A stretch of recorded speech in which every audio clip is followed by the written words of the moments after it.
plan that goes with your flow. Get unlimited local talk, text, and data at the most affordable rate with Unlimited Flow Postpaid, only at Docomo Pacific. Every meal decision for me is a battle between taste and getting fat, not to mention price. So when Wendy's Guam tells me that I can have my salad with a protein-packed tonki of chili over crispy chips and a tangy sauce for under $10 with 30 grams of protein and nutrients that matter, I'm there. Stroll up to Wendy's today for great food at value prices. Wendy's Guam, good done right.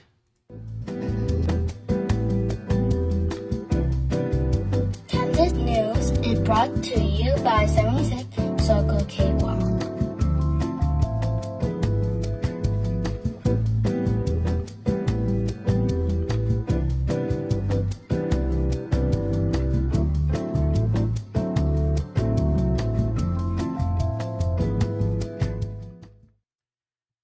Good evening, my dear friends. It is late. It is 9:33 p.m. on Wednesday, January 8, 2025. I still have to do my Lasodzu after I do this show, after I get my evening routine done. I have been working. I'm in my pajamas. Don't mind me. And my hair is all whack. But I've been working all day. I've been awake since 5 this morning. And went out onto the field. I did the gym thing. I did my advertising stuff. Came home and just, I'm tired. I'm very tired. But I'm not so tired and so distraught that this should come off as a complaint about life. I'm very much content and happy, and most happy that you are joining me tonight in this live stream. Thank you so much.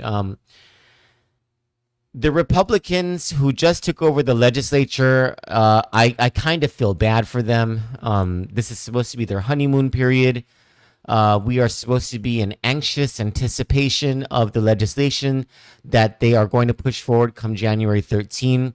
Anxious anticipation of their leadership and oversight of the executive agencies, anxious in anticipation, and I'm talking about anxious in a good way, in anticipation of, breaking several impasse that were created under one faction of the Democratic Party when Democrats had control of the legislature, which prevented so much progress from happening in the 37th Guam legislature with Governor Lulian Guerrero.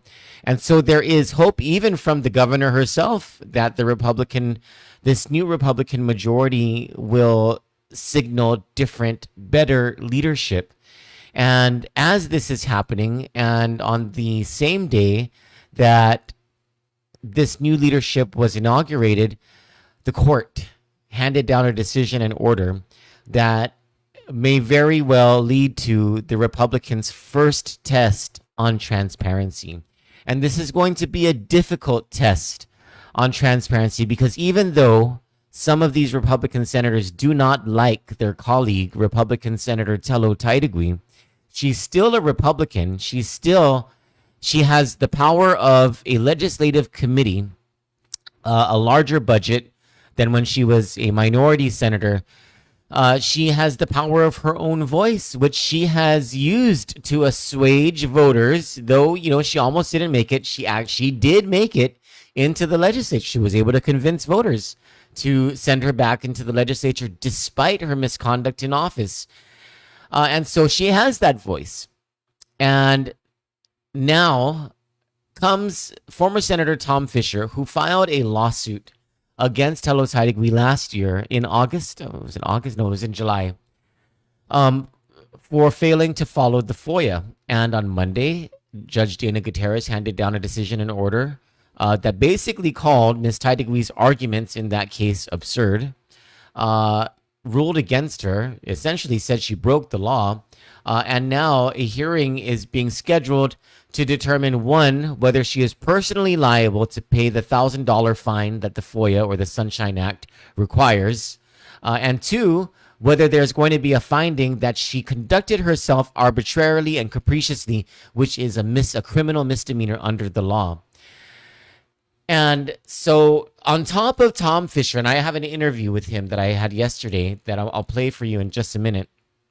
On top of Tom Fisher calling for a criminal complaint to the Attorney General to charge Ms. Taitague with a criminal misdemeanor, on top of that, he is preparing an ethics complaint for the Legislative Ethics Committee against Telo Taitague.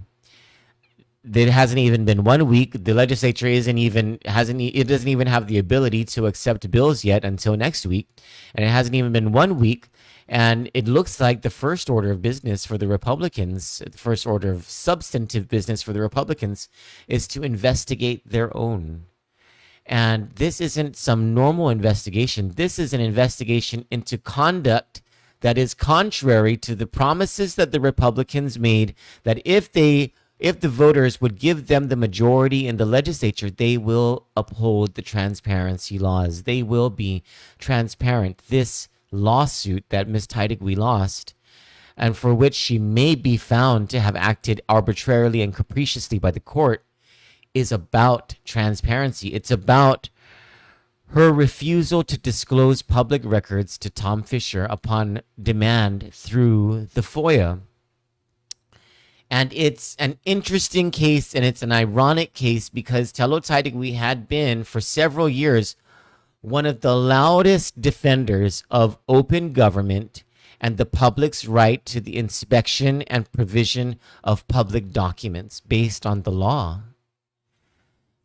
This whole thing started when, on the floor of the session, Telo Taitague began to read text messages that she had regarding I think it was regarding Chris Dueñas's, what is that sewage thing called that you build in your backyard? Septic tanks. Chris Dueñas's septic tank legislation. And she was against it. And she began reading text messages from the Attorney General about matters of law. And so Tom Fisher sent her a FOIA. He wrote out on a piece of paper a FOIA during that session. He said, I'm requesting that you produce these text messages, because it doesn't matter if it's your private phone or your private computer, or you do this at home or in a grocery store or at a restaurant.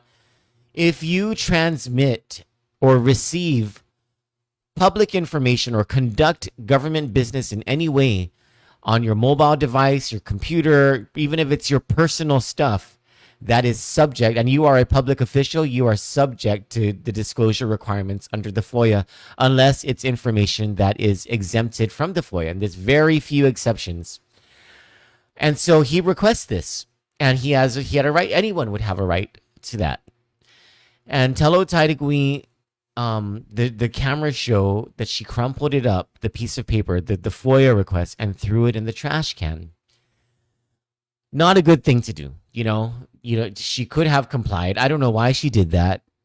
I don't think there was anything salacious that Attorney General Doug Moylan said, anything that was worth, hiding, or otherwise not disclosing the information. It appeared to be a very personal thing between Tom Fisher and Telo Taitague. Anyway, that led Tom Fisher to filing a lawsuit to get Ms. Taitague to disclose the information. After he filed the lawsuit is when Ms. Taitague apparently disclosed the text messages to the executive director of the legislature. His name is Joe San Augustine, not to be mistaken with Senator Joe San Augustine, though they are related. She gave it to Joe San Augustine, the executive director, and Joe San Augustine, as the executive director, replied to Senator Tom Fisher with the disclosure of the text messages. After the legal period to respond had expired, and after Telo Taitague did not respond to Tom Fisher. Telo Taitague has never responded to Tom Fisher directly. It was Joe San Augustine who did it.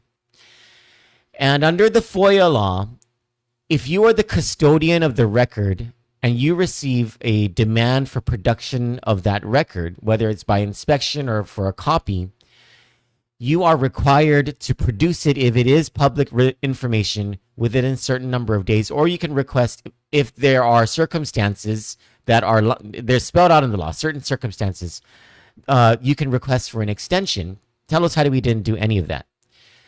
Instead, Joe San Augustine replied way after the FOIA deadline. And Telo Taitague in court, her argument was, well, I'm not subject to the FOIA because my senatorial office is not an agency as defined by the law. After all of those years of complaining about everybody else and everybody else not being transparent, she had the gall to say, this law does not apply to me because I am a lawmaker. And if any of you have some way of defending that, please let me know. I want to hear it. I want to hear what kind of BS comes out of anybody's mouth to defend a sitting senator who has been so eloquent against people who break the transparency and open government laws, then say that when it's applied to her, the law doesn't apply to her, simply because she's a senator. So the court came back and they ruled. They were like, that's absurd. You are absolutely an agency. You are the director of your agency. The law absolutely applies to you. In fact, you, the legislature, were the ones who said that this law, this FOIA, must be interpreted broadly to the benefit of the people, not the public officials, not the elected officials. And so now, thanks to Telo Taitague, she's just so toxic to this legislature, to the island, and now to her own party. Now these Republicans, most of whom are new, half of whom are new, no, most of whom are new, they have so much work ahead of them. They have so many good intentions. They are ready. They are driven. We are expecting and hoping for great things from this group of senators. They're probably going to have to be distracted by this ethics complaint. And if these senators are being true and not being party loyalists, but being true to us, the people, these senators will find that Ms. Taitague committed an ethical violation because she broke the law. This wasn't just an ethical thing. You now have a court confirming, validating that she broke the law. The court is going to take up arguments about whether how she broke the law was done arbitrarily and capriciously, which would land her, which would give the Attorney General the ammunition needed to prosecute her for a criminal misdemeanor. And the legislature just last month, they undertook this ridiculous censure of Will Parkinson for making an allegedly lewd, nonverbal hand gesture on the floor of the session hall against Senator Joanne Brown at the time. Speaker Therese Terlahi, she championed this with Telo Taitague, this censure of Will Parkinson, which was completely ridiculous. Because if they were going to censure Will Parkinson for making a sexually explicit nonverbal gesture on the floor of the legislature, they should have also censured Speaker Therese Terlahi for making a sexually explicit verbal comment on the floor of the legislature. But now, more than that, beyond that, because what Will Parkinson and Therese Terlahi did, that didn't break the law at all. Matter of fact, that's all part of the First Amendment. It just broke the legislature's rules of professional conduct. But what a court has said that Telo Taitague has done is broken the law. And so now these Republicans who, God bless them, they have a tough road ahead. There's a whole lot of expectation riding on them. One thing can break them because there's such a new majority and new leadership, and their credibility is riding on how well they do over the next 100 days. Now, one of the earliest things that they're going to have to deal with is an ethics complaint against their own. Because of a court finding that she broke the law.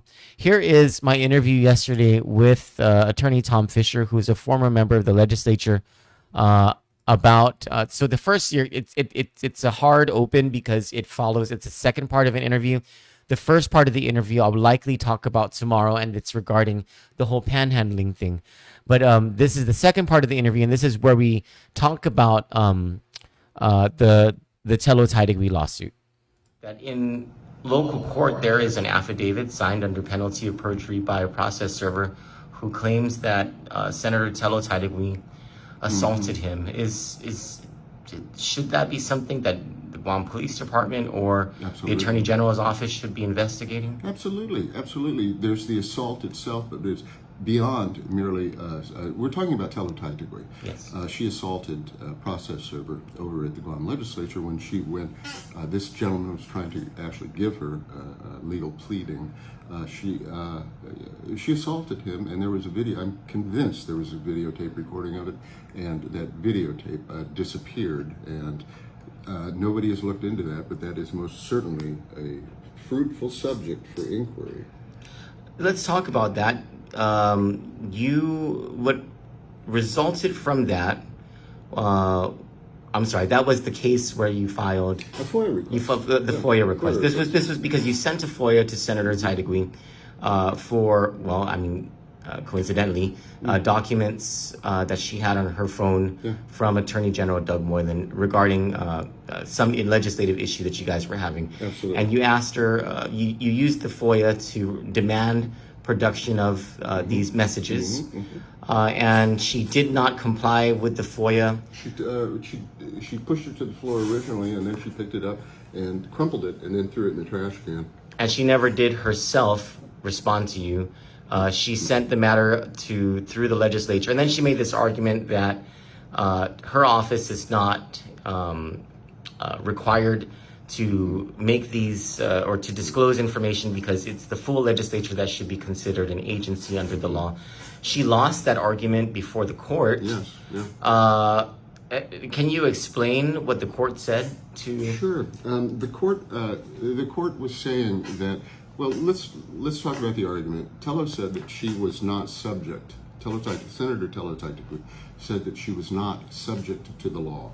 She was not subject to comply with FOIA laws like every other government agency is.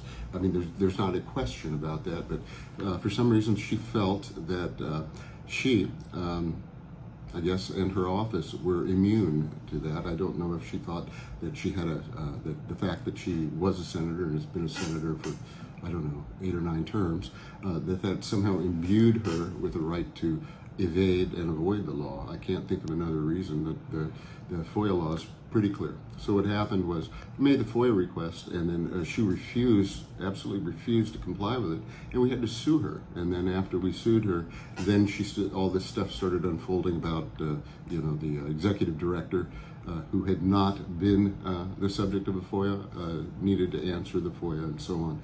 The court just rejected that. All senatorial offices.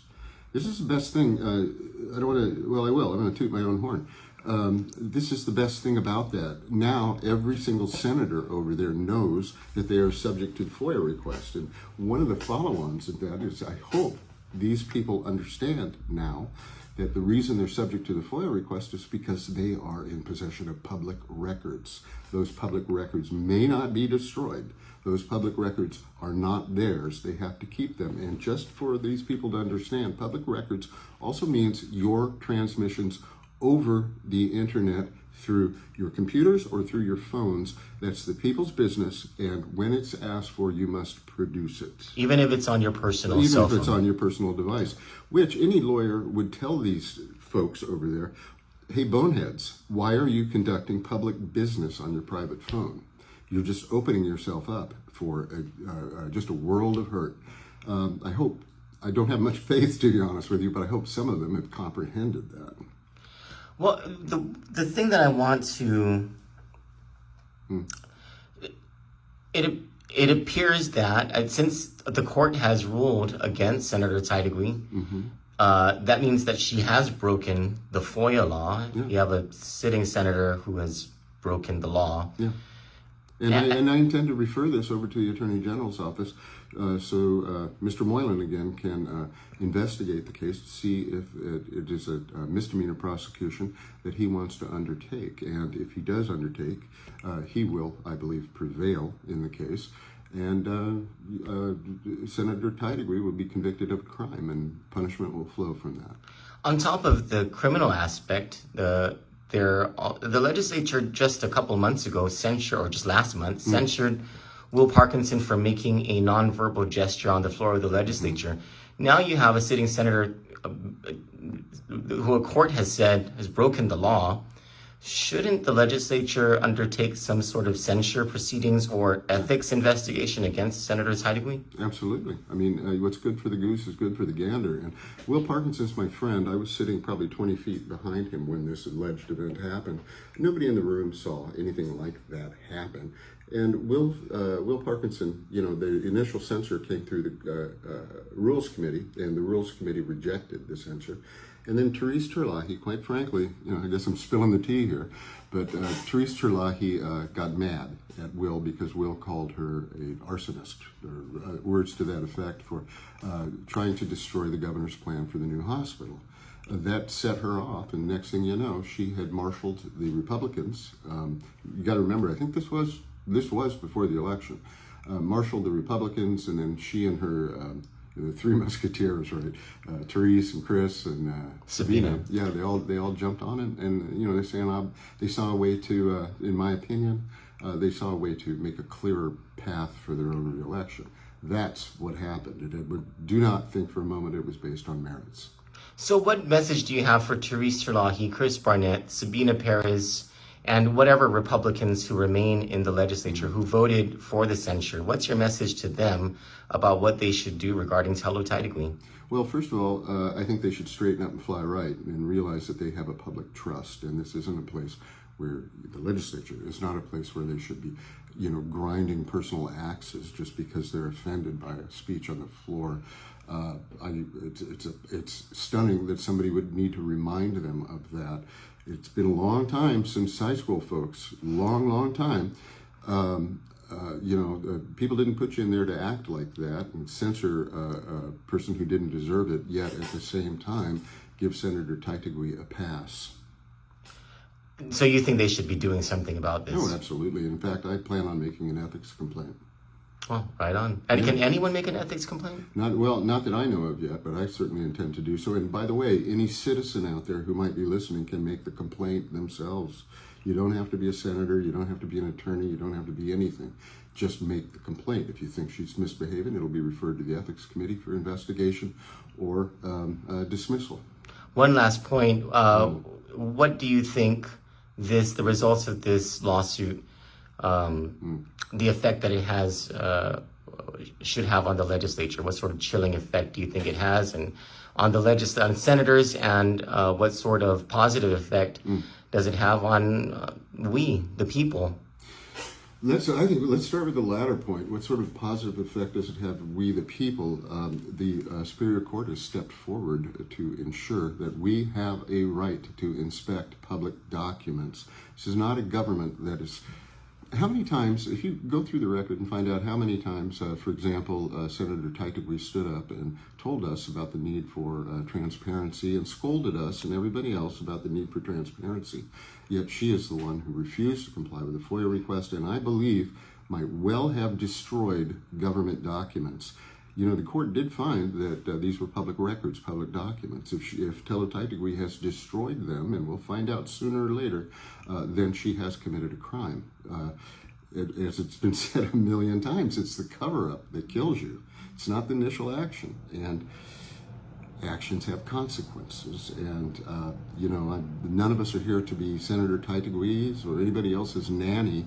We expect these grown adults to be able to navigate the adult world, and that includes the definite requirement that we adhere to the law. Attorney Tom Fisher, thank you so much for your time. I appreciate it.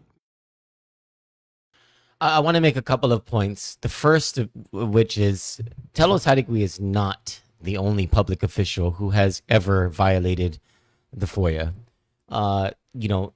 Over the years, I got to hand it to the Calvo administration. The Calvo administration was so transparent 99% of the time that you did not need to file a Freedom of Information Act request to receive copies of public documents or to inspect public documents.